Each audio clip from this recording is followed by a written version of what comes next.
PAHO says the COVAX global vaccine sharing scheme expects to deliver 35.3 million doses to 17 Caribbean islands. Melford Hazel is featured in today's Black History Moment, and MP for the UP, Omar Artley, gives a forewarning to government.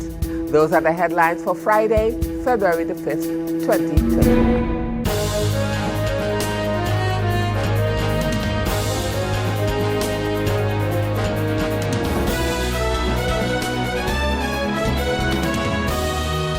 Good evening, viewers. This is SXM Daily News, and I'm Valerie from Pitton.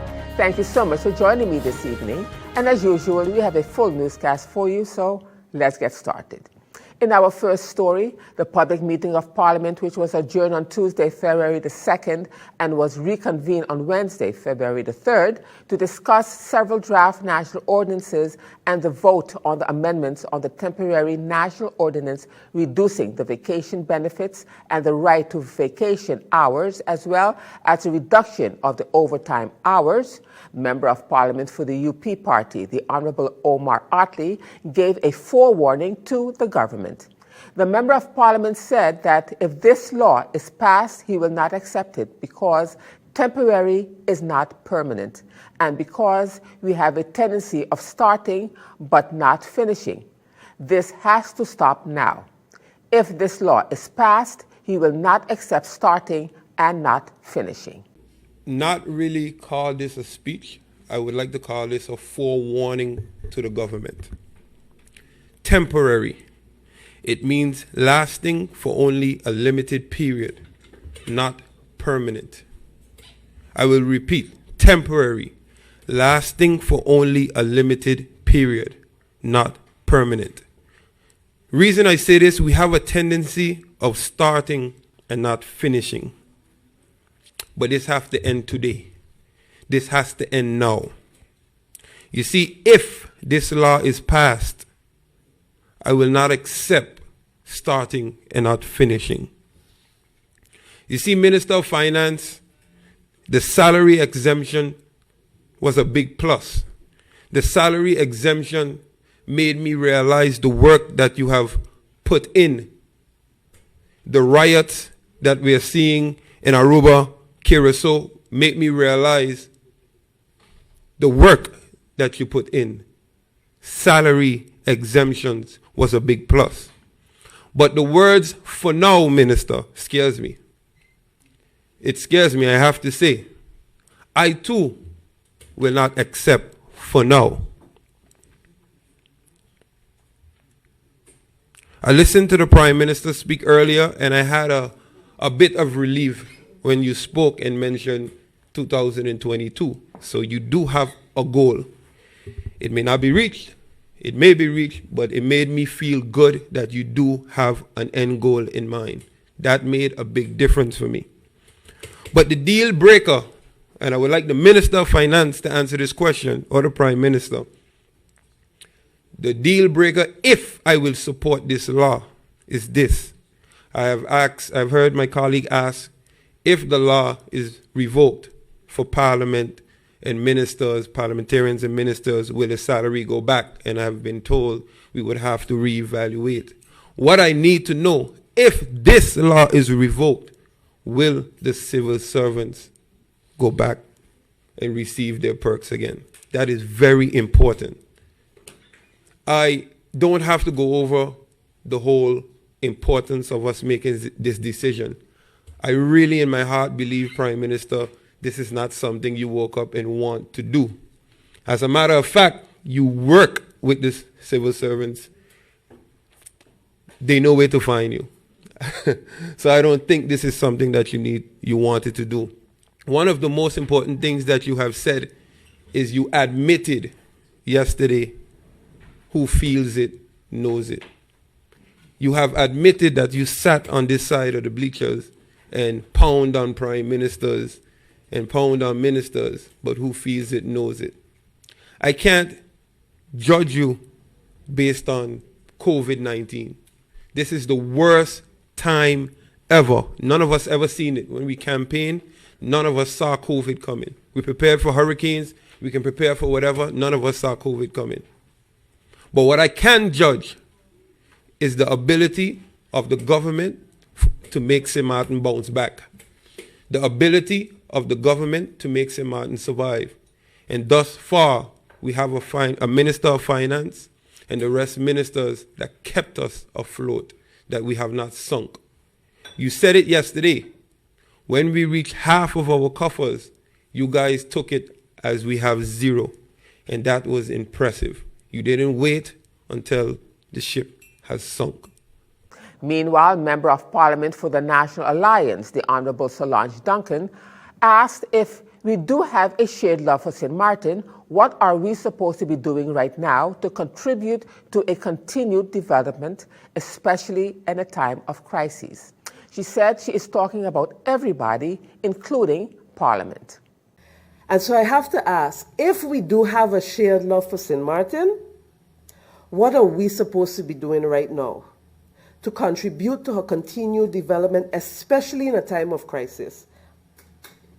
When I say we, I'm talking about Parliament, and I'm talking about government, I'm talking about every single person.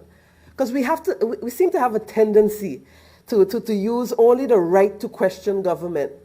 Government, what are you doing? Government, you this. Government, you that. But what are we doing in here?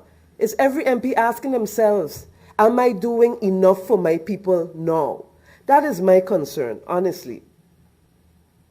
We didn't get in this position a year ago. We got in this position 10, 20, 30 years ago. And we have to remember that. We have to remember it. Why? So that we could move forward. I want us to continue to dramatically debate the issues that are affecting our people, but I also want us to debate what we, the MPs, are going to do about those issues. Because government have to do what they have to do. But what are we doing? That is my question, again. When we think about healthcare and the legislation or the amendments that are needed to improve the environment in which our doctors operate, when we think about local doctors operating abroad and saving lives abroad when they can be here, are we working and debating on changing the legislation? We, Parliament, us, we have work to do as well. When we talk about the minimum wage, and when I was young, I think I could remember hearing about the minimum wage and how low it was. When are we going to debate that and what we, Parliament, we are going to do in here? That is what I am looking forward to debating. The nice thing about this Parliament as well is that we seem to have a very good camaraderie, I believe, and that's kind of always been St. Martin style politics. We don't necessarily hate each other enough to not talk each other. You can pop into any MP's room and say, hey, can you look at this for me? If that is the case, then we should, really? No? Oh, okay. Got it to MP Bryson. Maybe not all of us are as friendly as I think we are. But I believe that we should be talking about the amendments necessary to improve the issues on St. Martin that we know need to be improved. Why? Because government cannot do it all alone. They cannot. Accountability has been a very, very big problem on St. Martin. So if we are going to hold government accountable, then we got to hold ourselves accountable. We got to hold everybody accountable for the job that needs to be done. Because according to our MP Otley, only we can save we, but do we want to save we? And if we do, then we're all in this together. And we need to also be talking about the things necessary from Parliament side. And as we continue now to honor our local heroes for Black History Month, today we will feature Melford Hazel. And the text was taken from Kenneth Cook's book, The Politicians Who Made a Difference, 50 Movers and Shakers. The man who opened the first hotel on St. Martin was born in 1898. His name was Melford Hazel. Melford Hazel was one of the first leaders of the Democratic Party. In those days, it was affiliated to the Democratic Party, DP, in Curaçao. In the 1951 Island Council elections, Mr. Hazel was elected as the sole opposition in the Island Council. He was elected with 86 votes. This was a good showing for a newcomer at that time. Before he entered politics, Melford Hazel worked in the Dominican Republic and in the United States. He returned to St. Martin in 1927. The first business that he operated was a grocery store on Back Street. He also started St. Martin's first ice and lemonade factory. Back in 1947, Melford Hazel opened the Seaview Hotel on Front Street, the island's first hotel. Melford Hazel was a friendly and courteous man, hence, when he entered politics, he had already cemented support among many people.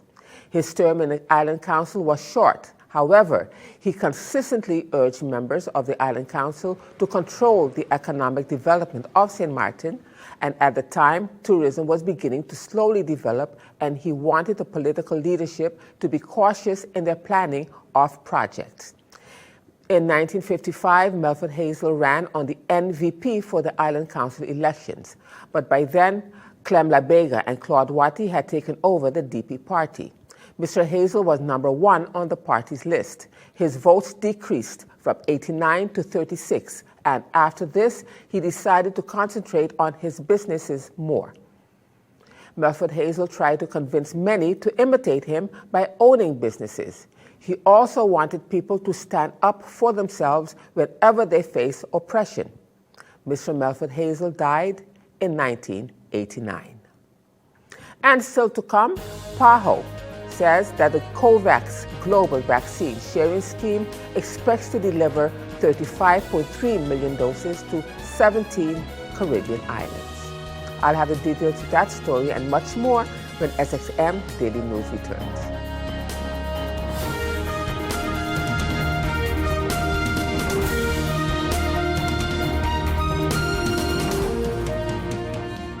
Hi, I'm Switch. And I'm Save. And together we're here to tell you about WIB, Switch, and Save Mortgage Offer. Now at WIB, you can save and benefit from great specials when you decide to bring your mortgage to WIB. When you switch, WIB will offer you payment of penalty fees up to 3 months interest, payment of notary fees, waive of bank closing fees, and also the lowest interest rate. Plus, you'll have the chance to win back 1 year of interest payment. Visit any of WIB's mortgage specialists and benefit from WIB's Switch and Hey, that's my part. And Save Mortgage Offer. WIB, your partner in progress.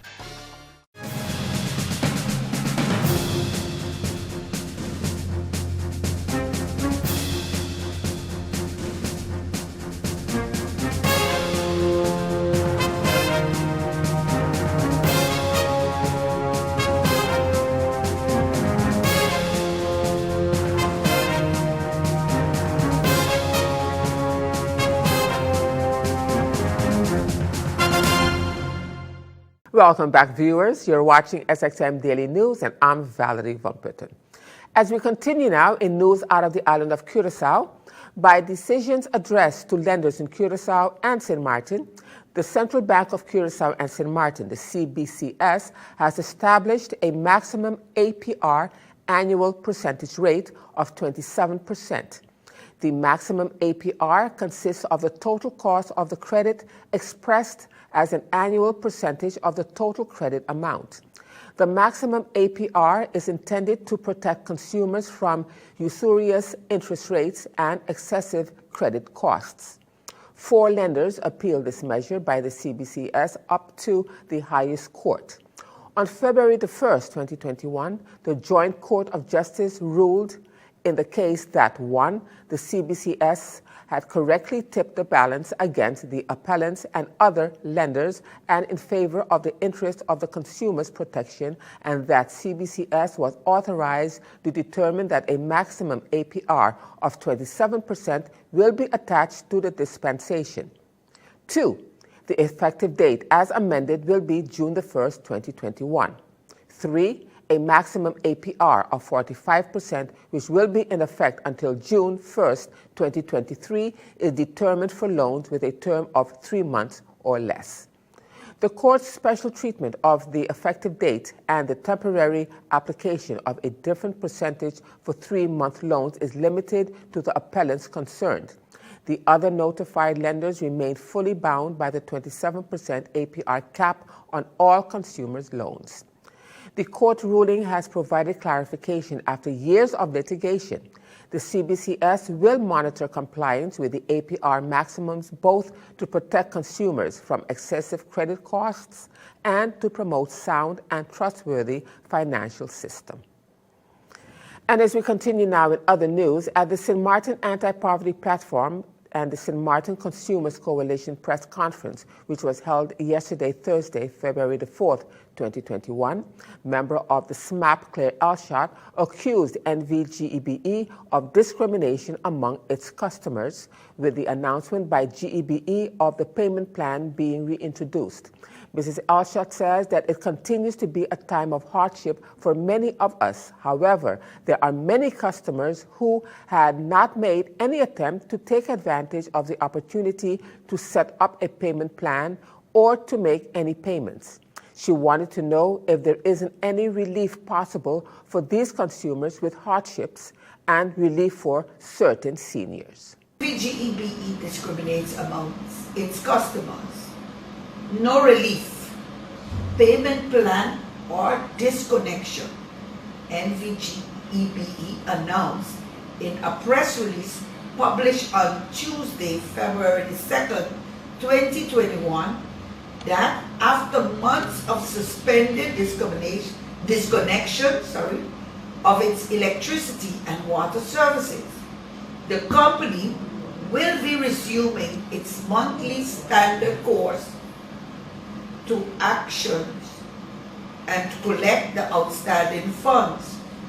During the early part of 2020 and several times thereafter, NVGEBE halted the disconnection services to allow the financial recovery of its customers who were experiencing economic difficulties due to the effect of the COVID-19 pandemic. And I quote, "We fully recognize that the pandemic continues to be a time of hardship for many of us. However, there are many customers who have not made any attempt to take advantage of the opportunity to set up a payment plan or to make any payments." Unquote. Is not there any relief possible for these consumers with hardship? Relief for certain seniors. In a press statement from January the 25th, 2021, Dr. Shireen Daniel, interim manager of the NVGEB, confirmed, and we quote her to have said, quote, "A lot of people are struggling because of the COVID-19 pandemic," unquote. All consumers in the more than 13,000 poor and needy households in St. Martin, the interim manager of GEBE said, and I quote, "Seniors are an especially vulnerable group.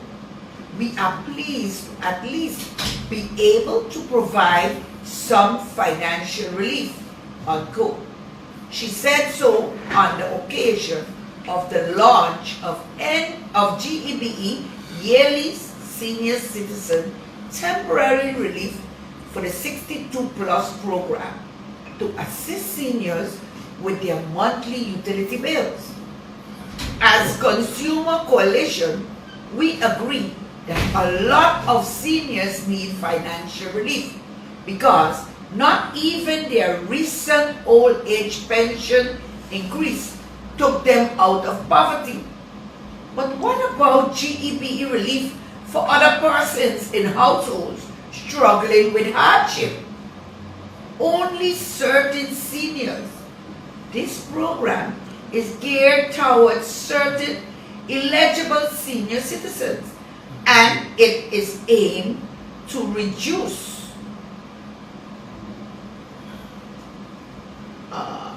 the electricity costs for those individuals that qualify for this program.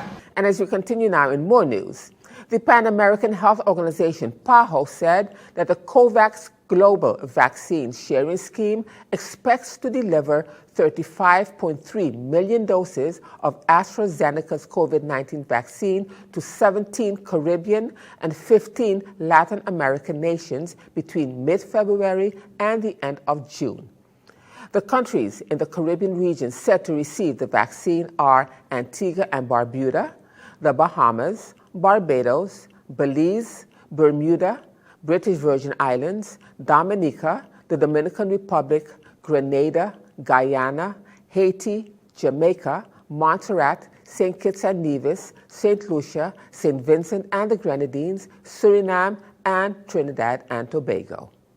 During PAHO's weekly press conference, of which the Voice of St. Martin's News Department was invited to participate, they asked the Assistant Director of the Pan American Health Organization, Dr. Yadbaz Barbosa, about the method used in selecting countries for the COVID-19 vaccine. For all the countries participating in COVAX. This decision was made by COVAX governance. COVAX governance is, we have countries that participate in these decisions. We have also WTO, we have CEPI and Gavi that are participating of COVAX. PAHO's revolving fund with UNICEF are the mechanism that will purchase the vaccine, but the allocation is not made by PAHO alone. The allocation of vaccines is made in a global perspective. COVAX has established an independent committee of experts that are making the proposal, and this proposal are analyzed by Gavi, by CEPI, by WTO, and by the countries that are participating in this governance. For this first announcement that was made, we have only the vaccines from AstraZeneca, both the two sites that are producing the AstraZeneca vaccine in South Korea and in India. We are also expecting that we will finalize the agreement with Pfizer to have the full 40 million doses to be deployed in the first semester too, but we are still finalizing the contracts. So the distribution of these vaccines was made trying to reach at least 3% of the population, the average of all the countries in the Caribbean, in South America, in Central America, in Africa, in Asia, in all the regions. The average is that they will receive 3.3% of their population. And this will be, I think, that an important accomplishment because this will allow these countries to vaccinate the most vulnerable population, health workers, and other social workers in the front line.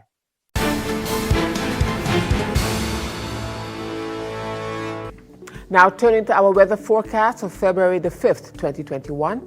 The strengthening Atlantic high-pressure ridge will support a more stable atmosphere and increasing winds across the region.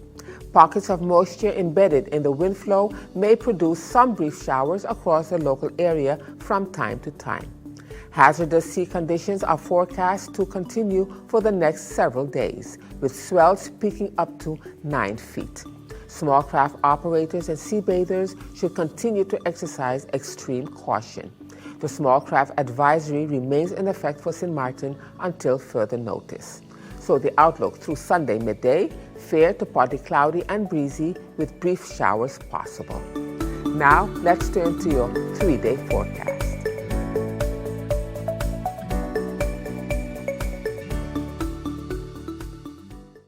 And still to come, CPS's local COVID update next. We'll have the details to that story when SXM Daily News returns.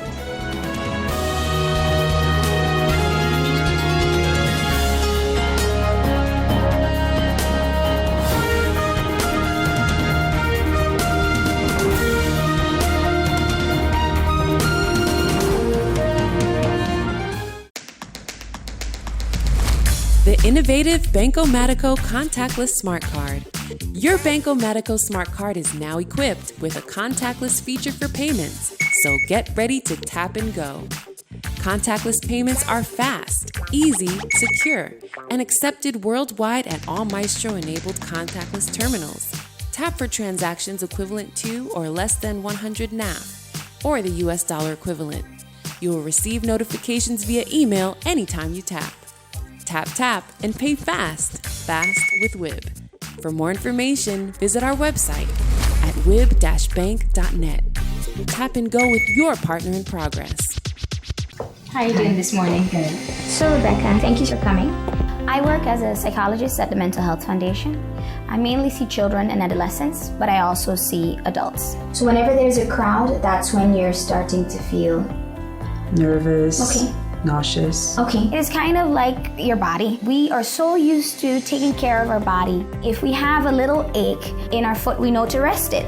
We know, okay, I might have walked too much, so I need to rest. Now, of course, that can be just an ache in my foot, but I can also break my leg. Now, for breaking my leg, I would have to go to the doctor. So that kind of goes the same for mental health illnesses.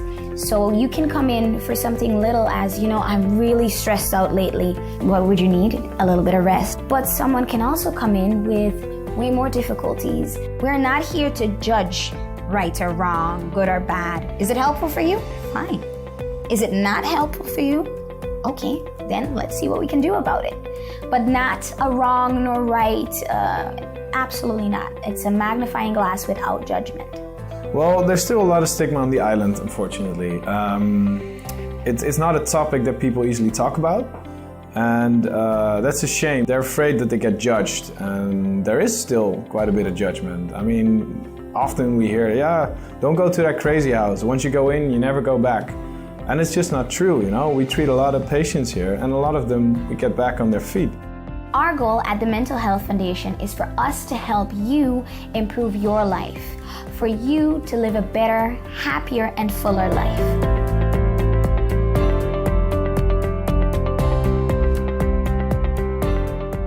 Welcome back, viewers. And as we end this edition of SXM Daily News for this evening and this week, here is the latest COVID-19 local update. As of February the 4th, there were 12 persons who tested positive for COVID-19. However, 23 persons have recovered, bringing the total active cases to 129. The total number of confirmed cases is now 1,911. The Collective Prevention Services, CPS, are monitoring 129 people in home isolation. No patients are hospitalized at the St. Martin Medical Center at this time. The total number of deaths due to COVID-19 remains at 27. The number of people recovered since the first case surfaced on St. Martin has increased to 1,755. 203 people are in quarantine based on contact tracing investigations carried out by CPS.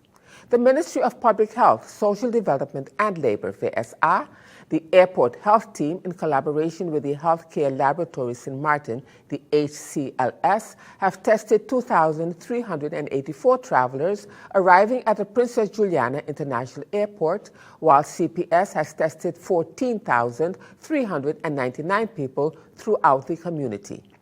As the numbers continue to fluctuate, CPS will continue to actively execute its contact tracing measures. Minister of Health, Richard Pandefleck, would like to remind everyone to remain cautious when in public places. Protect yourself and wear a mask. Practice 2 meters social distancing and sanitize and wash your hands frequently. And with that, viewers, this brings us to the end of this edition of SXM Daily News for this evening. I am Valerie Van Putten, thanking you so much for joining me this evening and also this week. And just a reminder that this and other programs are available online. Simply log on to stmartinmediacenter.com for viewing. And on behalf of the SXM Daily News team, we thank you so much for watching and plan on meeting you right back here again on Monday. Do enjoy a safe weekend.